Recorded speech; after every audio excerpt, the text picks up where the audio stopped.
안녕하십니까. 통일전망대 김필국입니다. 참여연입니다. 11월도 이제 끝자락에 와 있습니다. 지역에 따라 차이는 좀 있지만 이맘때가 바로 김장철이기도 하죠. 네, 요즘은 김치를 사서 먹는 가정도 많긴 한데요. 단계적 일상 회복 조치로 올해는 작년보다 김장을 하는 집이 늘었다고 하네요. 네, 북한 역시 요즘이 김장철이라는데요. 북한은 지금 어떤 모습일까요? 박철현 기자, 눈에 띄는 점이 있나요? 네. 북한 매체들도 이번 주 들어 본격적인 김장철이 시작됐다면서 관련 보도를 잇따라 내보내고 있는데요. 민족적 향취가 넘쳐나는 수도의 이채로운 김장철 풍경에 대해서 조현희 기자가 취재했습니다. 이채로운 김장철 풍경을 취재했다는 조선중앙TV 보도인데 화면엔 김치 공장 모습이 나왔습니다. 임들의 수가 다르지 않습니까? 그 즉시 못 갔다는 사람도 있고 좀 오래 보관했다 못 갔다는 사람도 있고 거기에 맞게 우리는 방법도 여러 가지로 다 다르게 보장해 주고 있습니다. 노동신문은 평양 농성구역 주민들의 김장 소식을 다뤘는데요. 남녀노소 여럿이 한데 모여 물을 썰기도 하고 절인 배추 안에 김칫솔을 넣는 사진도 함께 실렸습니다. 북한의 김장 풍경도 우리하고 크게 다르지 않은 것 같습니다. 김치에 들어가는 재료가 곳에 따라 다르긴 한데요. 전반적인 풍경은 비슷한 것 같습니다. 네, 그런데 북한 주민들도 공장에서 만든 김치를 많이 먹나 봐요. 지난주 방송된 TV 프로그램에선 김치 만드는 법이 소개되기도 했는데요. 명태 250g, 새우젓 100g. 명태는 살을 조면하여 다집니다.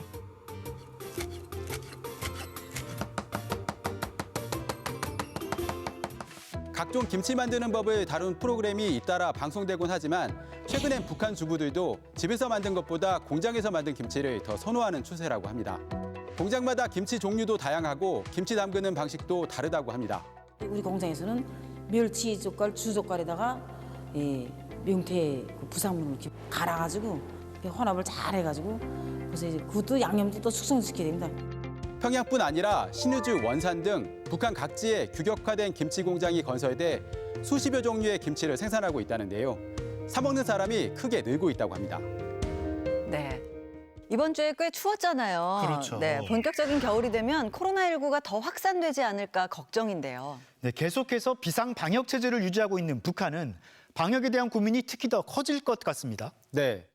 북한은 여전히 세계적인 코로나19 확산 동향, 특히 중국의 상황 변화를 예의주시하고 있는데요. 중국에서 물품 포장지의 곤면에서 신형 코로나 바이러스가 검출되어 우려가 제기되고 있다고 합니다. 택배 포장지 겉면에서 코로나 바이러스가 검출됐다는 중국발 소식을 전하며 긴장감을 나타내기도 했습니다. 겨울철 방역 중요성을 거듭 강조하고 있는데요. 겨울철에 악성 바이러스의 생존 길이 더 길어지고 전파 경로가 예측 불가능한 조건에서 악성 바이러스의 유입을 막자면 방역 대책을 더욱 강화해 나가야 한다는 것을 보여주고 있습니다. 노동신문도 겨울철을 맞아 방역 안전을 위해 최대의 마력을 내고 있는가 물음을 제기하며 발이 닳도록 뛰어야 한다고 강조했습니다. 지난번에는 내리는 눈을 통해서도 바이러스가 확산될 수 있다고 조심하라더니 방역의 고삐를 더 바짝 쬐고 있군요.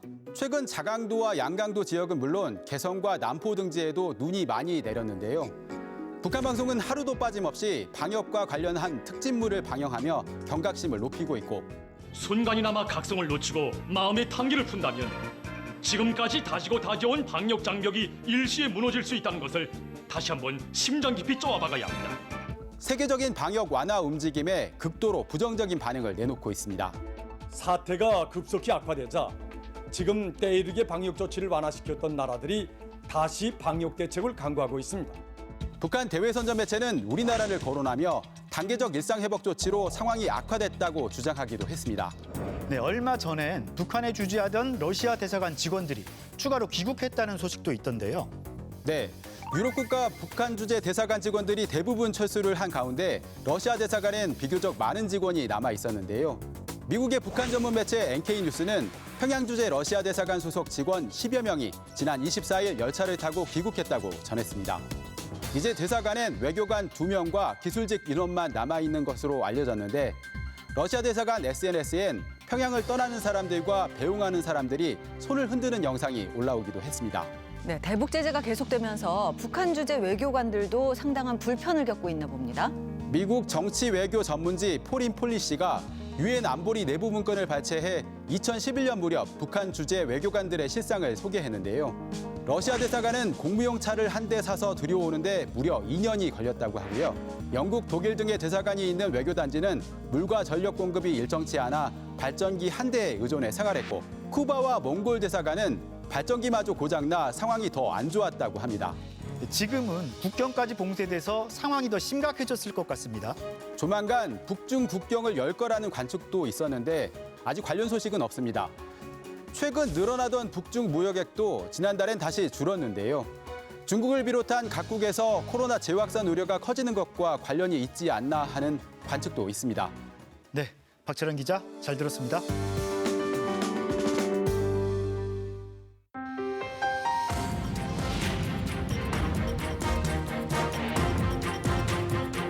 북한에서 사용하는 용어나 조직 이름, 우리한테는 낯설 때가 많죠. 그렇죠. 뭐 3대 혁명이나 3대 혁명 소조 같은 말도 자주 들어보긴 했지만 뭔지 잘 모르시는 분이 많을 텐데요. 네, 지난주 평양에서는 3대 혁명 선구자 대회라는 큰 행사가 열렸다는데요. 김정은 위원장은 아주 긴 편지를 내려보냈다고 합니다. 3대 혁명 불군기 쟁취운동을 통해 북한의 고민인 경제난은 물론 정신상태 문제도 해결할 수 있다는 게 그 핵심인데요. 오상현 기자가 전해드립니다. 전국 각지에서 올라온 3대 혁명 선구자 대회 참가자 수천 명이 지난 18일 평양의 회의장에 모였습니다. 제5차 3대 혁명 선구자 대회가 18일 수도 평양에서 개막됐습니다. 지난 2015년 이후 6년 만에 열린 이번 회의에는 최룡해, 김덕훈, 박정천 등 북한 권력의 핵심 중 핵심인 노동당 정치국 상무위원이 3명이나 자리했고 김정은 위원장의 편지가 낭독됐습니다. 김정은 동지께 최대의 영예와 가장 뜨거운 감사의 인사를 3대 혁명이란 사상과 기술, 문화 3대 분야를 개조하고 혁신하자는 뜻입니다. 1973년 당시 30을 간 넘긴 김정일 위원장은 대학 졸업생과 당의 젊은 핵심 인력을 소조, 즉 소그룹으로 묶어 전국 각지의 공업과 농업, 상업 등 전 부문으로 파견하는 3대 혁명 소조운동을 지휘했습니다. 또 75년부터는 이들이 파견된 단위들의 실적 경쟁을 시키고 붉은기를 상으로 주는 3대 혁명 붉은기 쟁취운동으로 확산, 발전시켰습니다.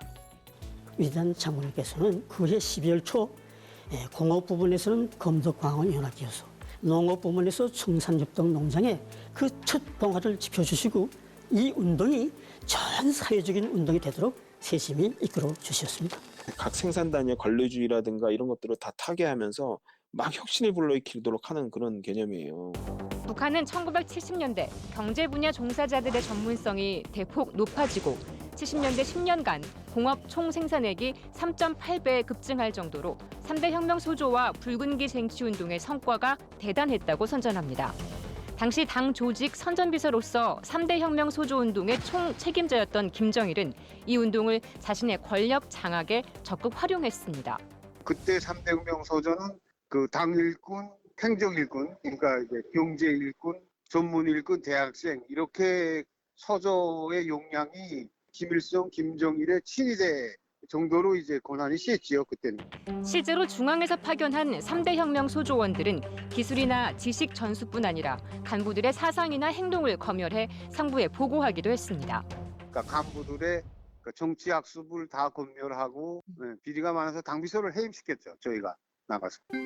이를 통해 젊은 후계자 김정일은 중앙에서 지방 말단까지 영향력을 확대하고 자신의 사람들로 인적 쇄신까지 할 수 있었던 셈입니다. 그러다 보니 김일성 주석이 사망하고 김정일 위원장이 권력을 완전히 승계한 이후에는 3대 혁명 소조 활동에 힘이 빠지게 됐습니다. 이번에 열린 3대 혁명 선구자 대회에서 김정은 위원장은 형식적으로 변한 3대 혁명 소조 운동과 붉은기 쟁취 운동의 문제를 조목조목 지적했습니다.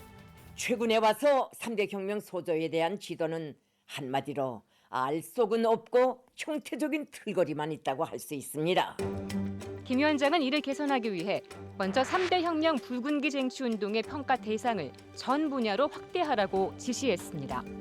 지금은 하위 기업, 공장, 농장 등 생산 현장만 경쟁 평가에 참여하지만 시, 군 등 상위 감독 기관들과 연합 기업소, 즉 대형 생산 단위도 예외 없이 붉은기 쟁취 운동의 평가 대상이 된다는 겁니다. 3대 혁명으로서는 사회주의 건설자라면 누구나 받들고 관철해 나가야 하는 것만큼 3대 혁명 붉은기 쟁취 운동에 참가하지 않는 단위나 근로자란 있을 수 없습니다.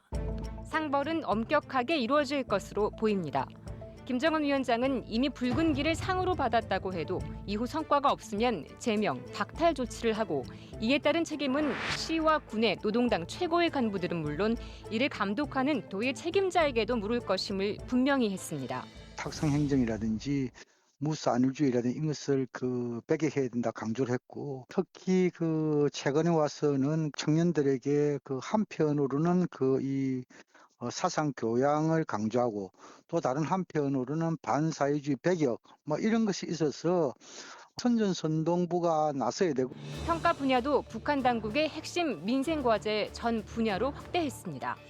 지방공업 공장들을 현대화하고 농촌을 대포시하며 학교와 병원들을 개관하는 문제는 물론 살림집 건설, 산업 분야, 도시와 농촌, 지역별로 편차가 심해 더욱 어려운 북한 경제를 3대 혁명 붉은기 쟁취 운동을 동력으로 삼아 개선하고 시, 군을 발전시켜 국가 전반을 발전시킨다는 전략입니다.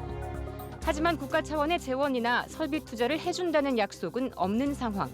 북한이 제시한 해법은 근로자들의 자각과 창의성, 자력 갱생과 사상 무장입니다.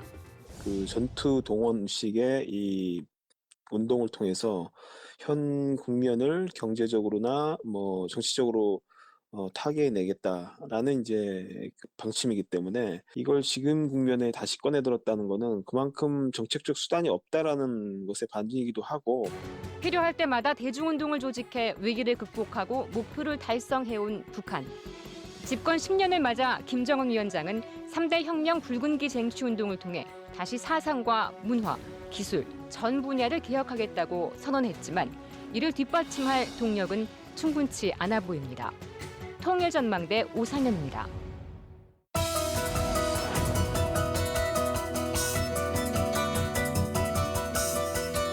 네, 요즘 방송 보면 연예계나 스포츠계 스타 2세들이 등장해서 시청자의 눈길을 사로잡곤 하잖아요. 네. 근데 외모도 실력도 붕어빵이라 신기하기도 하고요. 맞습니다. 그런데 북한에도 최근 유명인들 2세가 등장해서 화제라는데요. 북한도 부모의 직업을 이어받는 자녀들이 많을까요? 오늘 한번 알아보겠습니다. 함께 하실 두 분입니다. 어서 오세요. 안녕하세요.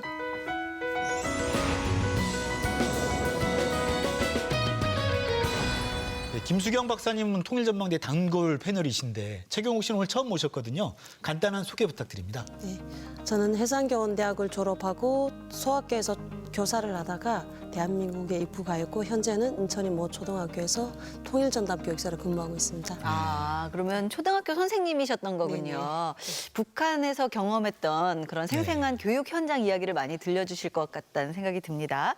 남한에서는 스타 2세들이 굉장히 많잖아요. 그렇죠. 김용건 씨의 하정우 씨, 네. 또 연규진 씨의 연정훈 씨 연정훈 있고요. 요새는 농구 대통령이라고 불리는 허재 삼보자도 굉장히 인기 많잖아요.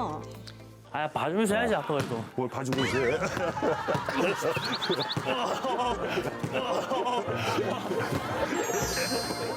부모로부터 워낙 이제 우월한 끼와 재능을 물려받다 보니까 이제 시청자 입장에서는 그거를 보는 것만으로도 굉장히 신기하기도 하고 네. 또 한편으로는 워낙에 이제 아버지 어머니의 이제 후광이 있다 보니까 언론의 관심도도 굉장히 높은 것 같습니다. 네.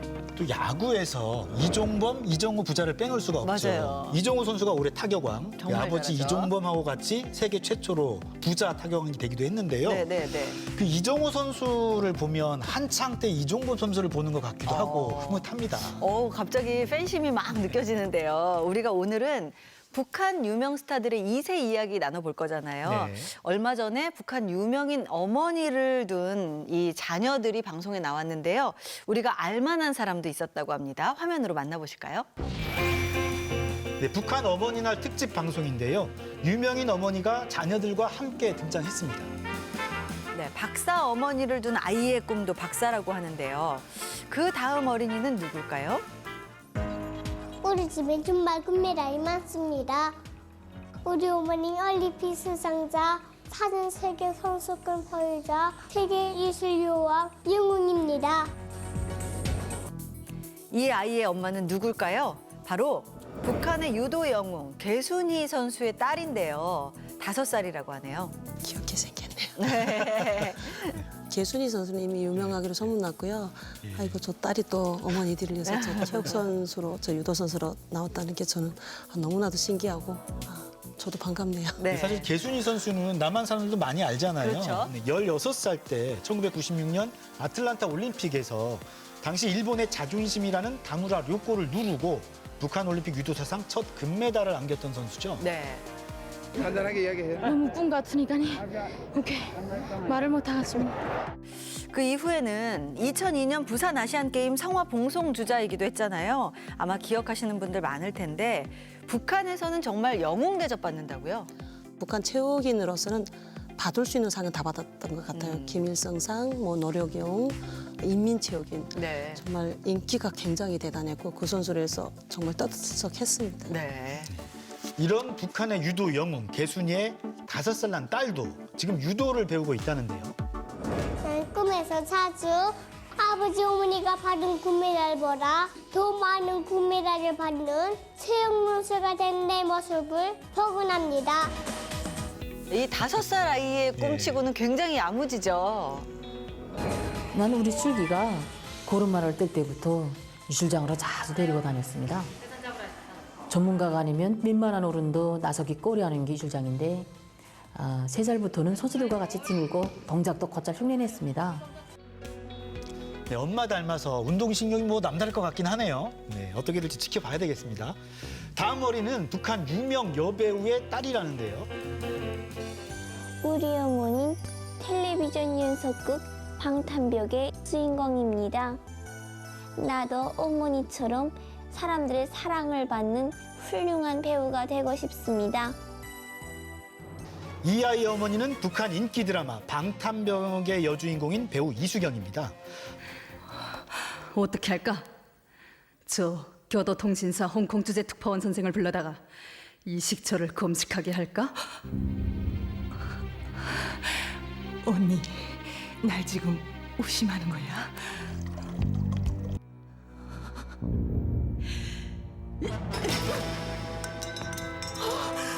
어느 정도로 인기 있었냐면 장사 나갔던 분들도 이 시간에 맞춰서 서둘러 집에 돌아오고 그렇게 인기 있었다고 합니다. 네.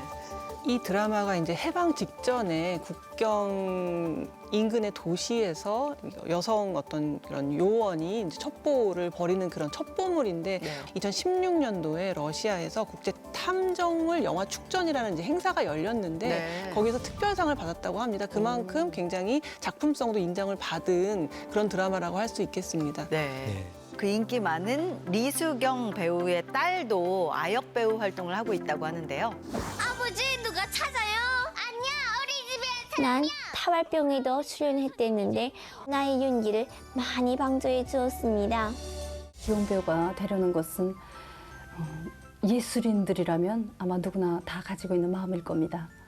어머니로서의 긍지라고 할까 그런 자부심이 큽니다. 네, 그리고 마술을 하는 3대를 소개하기도 했는데요. 북한 마술의 전설로 불리는 김택성의 아들과 손자가 모두 마술사로 활약하고 있답니다. 최경욱 씨도 김택성 마술사 아시나요? 그럼요. 엄청난 인기를 누렸던 사람인데요. 주로 이제 수도에서 사는 사람들은 아무 때나 극장 가서 볼 수 있지만 저희 같이 이제 지방에서 사는 사람들은 뭐 명절이나 그 기념일, 추석 이런 때 이제 TV에서 방영될 때 봤는데 그 프로를 할 때는 안 보는 사람들이 없을 정도로 되게 유명해요. 남한에서도 저 어렸을 때 묘기대행진이라는 프로그램이 있었어요. 거기에 굉장히 유명한 이흥선이라는 마술사 분이 나오셔가지고 뭐 비둘기 마술도 보여주고 뭐 상체랑 하체랑 분리되는 마술도 보여주고 해가지고 저도 어렸을 때 굉장히 신기하게 봤던 기억이 있거든요. 북에서도 정말 좋아하는 것 같은 게 뭐냐면은 이제 저희가 3차 남북 정상회담 할 때 최현우 마술사가 같이 갔었거든요. 맞아요. 그만큼 북에서도 이 마술을 워낙에 좋아하다 보니까 아마 같이 가지 않았나 그런 생각이 듭니다. 자, 북한 방송에 소개된 유명 엄마를 둔 자녀들을 봤는데요.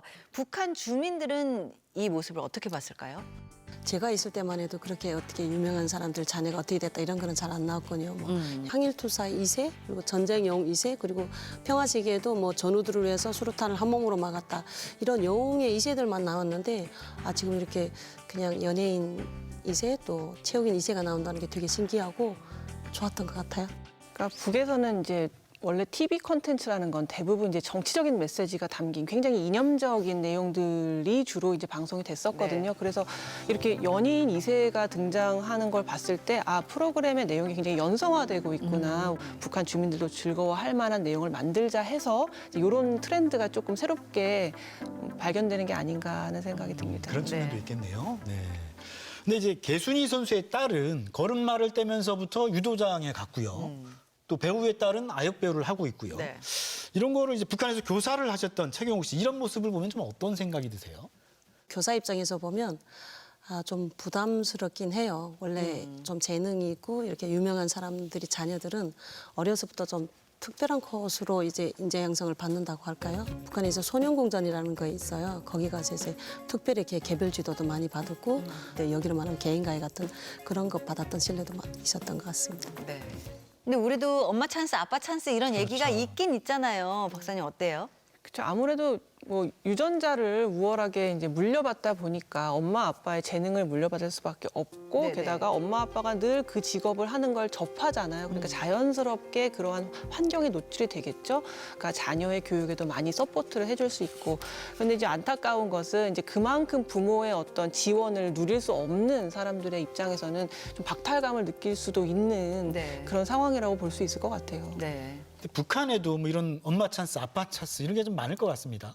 어떻게 보면 남한보다 북한이 더 한다고 말할 수 있을 것 같아요. 계층별로 좀 이 토대나 신분이 차이 때문에 예를 들어 농장에서 일하는 자녀들은 아빠가 농장원이면 이제 신분 상승을 해야 되는데 꼭 보면 이제 대학교도 가기 힘들고 물론 특별히 공부 잘하는 경우는 가기는 하겠지만 꼭 졸업해서도 농장에 배치되는 경우 그리고 설사 군입대를 해서 제대된 경우에도 꼭 다시 농장에 보내더라고요. 그래서 좀 아빠 찬스, 엄마 찬스가 좋을 때도 있지만 이런 경우에는 좀 불합리한 것도 있는 것 같아요. 방금 토대라고 말씀을 하셨는데 토대는 구체적으로 뭔가요?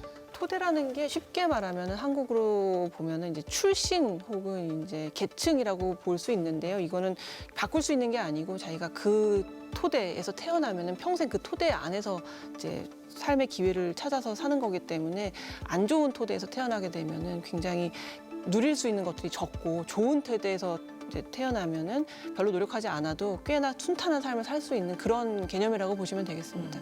이미 그냥 부모의 계급이나 어떤 토대 때문에 자기의 직업이 결정이 나 있다는 건가요, 그러면? 그렇죠. 이제 북한은 사실 이론적으로는 모두가 평등한 사회여야 하는데 사실은 이렇게 성분이나 이제 계급으로 나누어져 있어가지고 자기가 어떠한 배경에서 태어났느냐에 따라서 그 사람의 일생이 어떻게 보면은 정해진다고 할 수 있죠. 남한 같은 경우에는 뭐 우리가 금수저, 뭐 흑수저 이런 얘기 하긴 하지만 그럼에도 불구하고 여전히 개인의 노력을 통해서 계층 상승을 할 수 있는 여러 가지 여지가 열려 있기 때문에 남한이 북한보다는 훨씬 더 좀 개방된 사회고요. 북한은 굉장히 폐쇄적인 사회라고 할 수 있겠습니다. 네. 남한에 와서 제가 가장 놀랐던 점이 진짜 살만한 사회라고 생각했던 점이 그 자녀의 부모가 어떤 시대를 살아왔던 또 어떤 환경에 살았건 지난 기간에 또 어떤 죄를 지었건 그거는 중요하지 않더라고요. 그냥 자기 재능만 있으면 사회적으로 다 인정해주고 써줄 수 있는 데는 다 써주더라고요. 그러니까 내가 능력만 있으면 그게 되게 저는 좋았던 것 같아요. 계층이나 신분에 따라서 어느 정도 미래가 결정된다는 것 같은데요. 다음 시간에 좀 더 자세한 이야기 나눠봐야 할 것 같습니다. 네, 북한의 금수저, 더 나아가서 다이아몬드 수저 집안은 어떤 집안일까요? 다음 시간도 기대해 주시고요. 오늘 도움 말씀 주신 두 분 감사합니다. 감사합니다.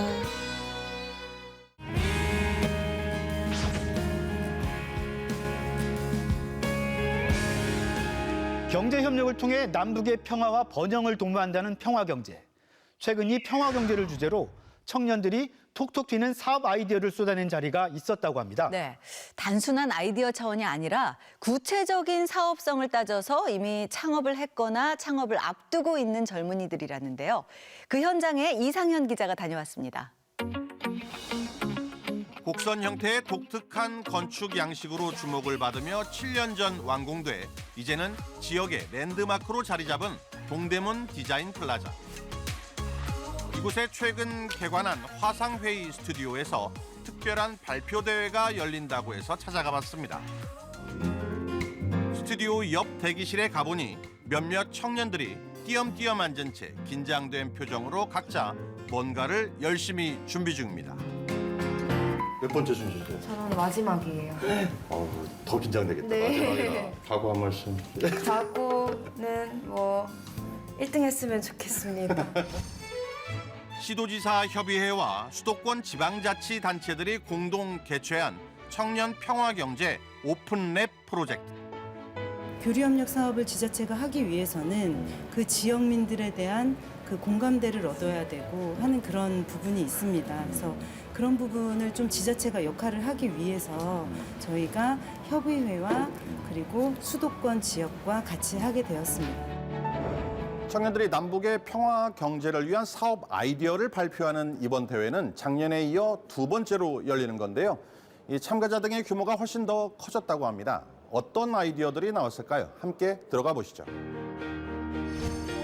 지난해보다 50%나 늘어난 총 551개의 아이디어가 쏟아졌고 지난 수개월간 그 의미와 사업성이 심사됐다는데요. 이를 거쳐 최종 선발된 6개 팀이 지난 한 달간의 사업 추진 결과물을 공개하는 자리입니다. 온라인으로 생중계된 이날 대회에서 첫 번째 발표자로 나선 청년은 이모티콘 사업을 들고 나왔습니다. 한민족의 상징인 호랑이 한 쌍, 수컷 백두와 암컷 한라를 캐릭터로 해서 움직이는 모양의 시제품까지 완성해 공개했고 머그컵 등 다양한 상품으로의 확장성을 강조했습니다. 우리가 매일 사용하는 카카오톡 이모티콘에 통일의 메시지를 담아 배포함으로써 일상에서 통일에 대해 자연스러운 관심을 갖게 하는 것. 이것이 저희 평화티콘 팀의 목표입니다. 두 번째 발표자는 여행을 좋아한다는 청각장애인 3명이 뭉친 팀으로 본인들의 불편했던 경험을 바탕으로 남북 수어로 여행용 회화책을 만들어냈습니다. 많은 여행 서적이 있지만 수어로 만들어진 여행 서적은 하나도 없습니다. 그렇게 지금 남북이 분단된 한국에서 살고 있는 한국 농인으로서 저희들은 이 부분에 대해 집중하고 또 고민해 보았습니다. 남북의 수어가 다른 것을 가지고 우리가 남북 수어 회화를 통한 여행책을 만들어 보자. 북한식 수어를 QR코드를 통한 동영상으로도 제작해 직접 볼 수 있게 했고 수어가 포함된 기차표 같은 연계 상품도 선보여 주목을 끌었습니다. 남쪽 수어, 북쪽 수어 같이 이미지 작업을 해놓으면 더 좋을 것 같다라는 좀 생각이 들고 인천의 청년 창업 지원센터에서 만난 5명이 의기투합했다는 팀은 음식을 선택했습니다. 한 집에 살면서 같은 음식을 먹는 사람이 식구라고 하는데 그렇다면 우리는 한반도라는 같은 집에 살면서 지금 다른 음식을 먹으면 서로 어떤 음식을 모른다. 어떻게 보면 남보다 못한 사이지 않나?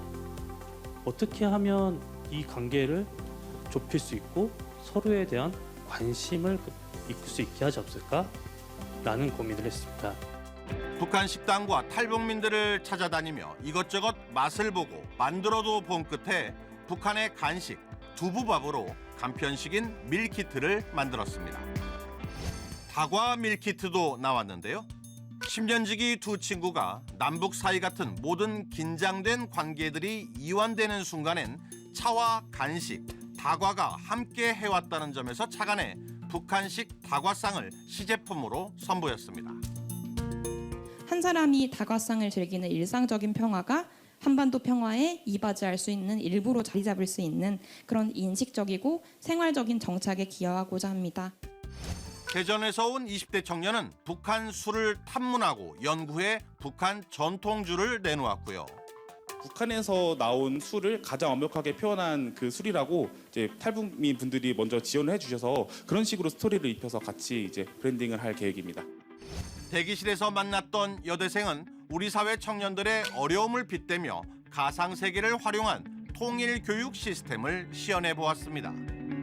가상세계는 멀리 있지 않습니다. 현실 세계의 벽은 너무나 두껍습니다. 청년들은 거기서 많은 좌절을 맛봤고 더 이상의 좌절할 공간이 없습니다. 기회의 총량이 필요합니다. 넓은 기회가 필요합니다. 따라서 저희는 가상세계를 원합니다. 가상세계에서 새로운 도전을 하고 새로운 역경을 맛볼 기회가 필요합니다. 여러분이 저희의 기회가 되어 주십시오. 이 6개 팀 중 대상은 남북 수어 여행 회화책을 선보여 눈길을 끈 청각장애인 팀에게 돌아갔습니다. 대상도 주셔서 너무 감사하다는 생각도 들고 또한 어떻게 보면은 또한 책임감도 하나 또 주신 것 같지 않은가라는 생각이 듭니다. 그래서 앞으로도 이런 것들에 대해서 공감하면서 좀 더 책임감 있게 저희가 잘 만들도록 노력하겠습니다. 우리 청년들이 통일에 관심이 없다, 남북 문제에 관심이 없다 그러는데 평화경제라고 하는 단어로 딱 하니까 아주 구체적이고 현실적인 아이디어들을 많이 내놓는다는 게 저희 많이 놀랐거든요. 펀딩 등으로 자금과 공간을 마련해 내년부터는 본격적인 판매에 나설 거라는 젊은 사업가들. 통일시대의 주축으로 활약할 날을 꿈꾸며 오늘도 힘차게 움직이고 있습니다. 통일전망대 이상현입니다.